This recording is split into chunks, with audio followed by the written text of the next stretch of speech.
कभी सपनों को हालात रोक देते थे, लेकिन अब बदल रहा है हरियाणा। लखपति दीदी योजना ने दिया महिलाओं को नया सहारा। अब लाखों बहनों की सालाना आय 1 लाख से ऊपर पहुंच रही है। इस योजना से मैंने एक छोटा सा बुटीक खोला है, जिससे मुझे लाभ हुआ है। मैं नायब सिंह सैनी सरकार का धन्यवाद देना चाहती हूँ। ड्रोन दीदी योजना ने गांव की बेटियों को दी तकनीक की उड़ान। अब महिलाएं ड्रोन उड़ाकर खेती में नई क्रांति ला रही हैं। लाड़ो लक्ष्मी योजना ने बेटियों का भविष्य बनाया सुरक्षित। हर महीने बेटियों के खाते में 2100 रुपए की राशि सीधे पहुंच रही है।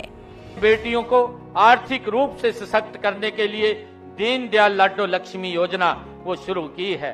इसके तहत उन्हें हर माह 2100 रुपए की वित्तीय सहायता दी जा रही है। विकास में महिलाओं की भागीदारी सुनिश्चित करने के लिए हमने उन्हें पंचायती राज संस्थाओं में 50% प्रतिनिधित्व दिया है। बहन बेटियों को उच्च शिक्षा के देने के लिए प्रदेश में खोले गए 80 कॉलेजों में से 30 विशेष रूप से लड़कियों के हैं। आज पोस्ट ग्रेजुएट तक लड़कियों को मुफ्त शिक्षा दी जा रही है। मुख्यमंत्री विवाह शगुन योजना ने बेटियों की शादी में बढ़ाया सम्मान और सहयोग। अब 71,000 रुपए तक की शगुन राशि से बेटियों का विवाह हुआ और भी गरिमामयी। जब महिलाएं आत्मनिर्भर हों और बेटियां सुरक्षित, तभी सशक्त होगा हरियाणा। मैं जो कांग्रेस में ज्वाइन किया था, इसका कारण था जब 1926 में जो AICC सेशन पांडु में हुआ था। उस सेशन में मेरा ग्रैंडफादर ने वो पेंडल का जो सामियाना बनाने के लिए भैंस का गाड़ी में गमछा लेके थाउजेंड्स ऑफ गमछा लेके दिया था। जो AICC सेशन का पेंडल में ऊपर में एक सामियाना होना चाहिए। वो हमारा पार्टी का साथ रिश्ता है और वो रिश्ता का मुताबिक मैंने कांग्रेस में जानबूझ के ज्वाइन किया। 32 साल रहा, लेकिन अंदर में जो हो रहा था, मैं जब 21 में प्रेसिडेंट बना तो उस टाइम AIDF का साथ कांग्रेस का अलायंस था। आप सबको मालूम है, ये मैं विस्तार से बताना जरूरी नहीं। अलायंस मैंने तोड़ने के बाद मैंने 16 पॉलिटिकल पार्टी को असम में एकजुट करके इंडिया अलायंस बनने का पहले मैंने असम में असम सम्मिलित मंच बनाया, असम बनाया, जो हम शॉर्ट फॉर्म में असम बोलते हैं।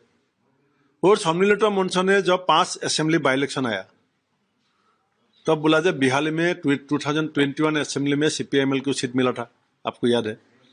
तो बोला जब 5 सीट में 1 सीट हमको अलायंस पार्टनर को दे दो। मैंने इमीडिएटली एग्री किया, क्योंकि वो सीट 21 में हम दिया ही था और CPIML का उसका एक पोजीशन था वहां पे उस समय। तो मैं डिसीजन लिया as a PCC president in consultation with other leader, CLP leader का घर में मीटिंग हुआ, जे 1 सीट CPIML को देगा। रात अचानक अनाउंस कर दिया एक दूसरा आदमी का नाम कांग्रेस टिकट, जो आदमी कभी कांग्रेस पार्टी का मेंबर ही नहीं था। तो मेरा अलायंस पार्टनर ने सवाल उठाया, that out of 5 assembly seat you cannot give us 1 seat.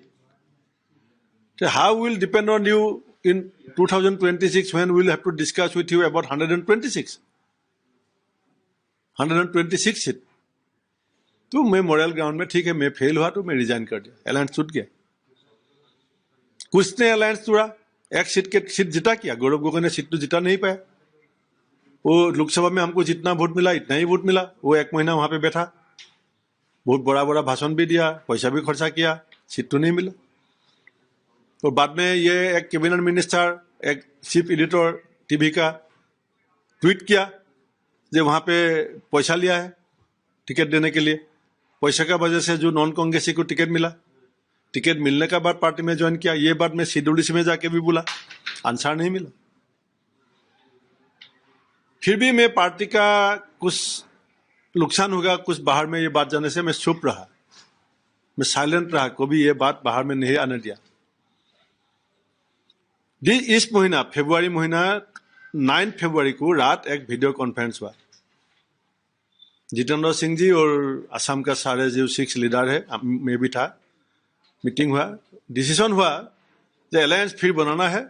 कुछ दूसरा कोई आदमी नहीं कर सकता है, क्योंकि ये भूपेंद्र बड़ा का ब्रेन चाइल्ड था। सबका साथ भूपेंद्र बड़ा का रिश्ता अच्छा है, भूपेंद्र बड़ा ही अलायंस बनाएगा। मैंने मना भी किया था मीटिंग में, लेकिन मुझे जबरदस्ती किया गया ये पार्टी का डिसीजन है, you will have to do it. तो मैंने मान लिया पार्टी का डिसीजन है, पार्टी का हित में काम करना है, अलायंस चाहिए मुझे भी, क्योंकि बीजेपी को फाइट करना है तो एंटी बीजेपी वोट को एग्जिट करना है। मैंने बातचीत शुरू किया। 9 तारीख रात को मीटिंग हुआ, 10 तारीख से बातचीत शुरू हुआ। 11 तारीख रात गौरव गोगोई ने मुझे फोन करके बोला जे दादा आप अकेला नहीं, रॉकी बुलोशन को भी साथ ले लीजिए। मैं बोला ये तो मीटिंग का डिसीजन नहीं है। तुरंत 2 मिनट के बाद प्रदुल बड़ोले जी जो अनदर एमपी है उसने फोन किया जे इफ यू विल इंक्लूड रॉकी बुलोशन I will not tolerate. Debabrata Saikia ji को पूछा जब नहीं आप you should go according to the decision of the meeting. तो मैं क्या करूं, कहां जाऊं? मैं बातचीत चलाते रहा अलायंस का साथ, टाइम फिक्स किया, मीटिंग का जगह फिक्स किया। अखिल गोगोई लुइन गोगोई जी को मैं एक जगह में बुलाया 13 तारीख सुबह। वो अनाउंस कर दिया गौरव गोगोई जब भूपेन बोरा ने गलत प्रेमी पैदा करा है, वो अकेला नहीं है, रॉकी बुलोशन भी साथ। मैंने बोला तुम पब्लिकली क्यों बोला, तुम मुझे इतना पब्लिकली ह्यूमिलेट क्यों किया? कोई जवाब नहीं है। तो पहले भी 20 में 1 महीना पहले मैं गौरव गोगोई को एक चिट्ठी लिखा था, please don't compel me to address a press meet against you. और वो जो चिट्ठी में गौरव गोगोई को लिखा था 1 महीना पहले, वो चिट्ठी भी मैं जितेंद्र सिंह और देवव्रत शइकिया सीएलपी लीडर को दिया था। रेस्पॉन्ड नहीं मिला। इसका मतलब क्या है? जो करना है करो। तो रिजाइन किया, हाईकमान को बताया ये बात। और जब सब लीडरशिप मेरा घर में आया, राहुल जी का भी फोन आया, मैंने क्या बोला कि इतना ह्यूमिलेशन बर्दाश्त करने का कैपेसिटी मेरा नहीं है, आप मेरा बात का ऊपर थोड़ा बोलिए। किसी ने नहीं बोला। बाद में मैं देवव्रत शइकिया और प्रदुल बड़ोले जी को जिम्मेदारी दिया कि आप लोग एआईसीसी से में बात कीजिए, ये एपीसीसी अभी एपीसीसी आर बन चुका है, मैं एपीसीसी में वापस जाने के लिए रेडी हूं, एपीसीसी आर में नहीं जाएगा। कोई रेस्पॉन्स नहीं है। तो बाद में काफी सारी पॉलिटिकल लीडर मेरा घर में आया, सब लोग ने, बहुत लोगों ने भी मुझे मैसेज दिया, चीफ मिनिस्टर भी खुद आया। मैं सीएम से कल, मेरा पूरा फैमिली था, मेरा पूरा क्लोज फ्रेंड भी था, मैंने एक ही बात बोला कल कि मैं जो भूपेन बोरा असम का जनता जानता है, जो भूपेन बोरा को आप जानता है, क्योंकि हम लोग 22 साल एक साथ था, ये भूपेन बोरा बीजेपी में ऐसे ही रह सकता है क्या? तो सीएम ने थोड़ा एक्सप्लेन करके बताया, थोड़ा एक्सप्लेन किया करके बताया कि हाँ ऐसा ही भूपेन बोरा रह सकता है, लेकिन कुछ बात आप ड्राइंग रूम में करेगा, कुछ बात आप बरामदा में करेगा, कुछ बात आप बैल्कनी में करेगा। ऐसा नहीं है। जो थोड़ा एक्सप्लेन किया कि Bhupen Bora will continue as Bhupen Bora, remain as Bhupen Bora, but कुछ बात ड्राइंग रूम, बरामदा, बैल्कनी अलग अलग जगह में आप करो, लेकिन आप रहो भूपेन बोरा।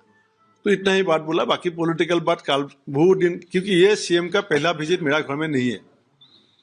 2015 तक ये हमारा घर कांग्रेस का अड्डा था, जहां पे सीएम भी बहुत बार शामिल हुआ था। उस समय सीएम नहीं था, हमारा कांग्रेस का मिनिस्टर भी था, पार्टी का नेता था, एक साथ कोलीग था।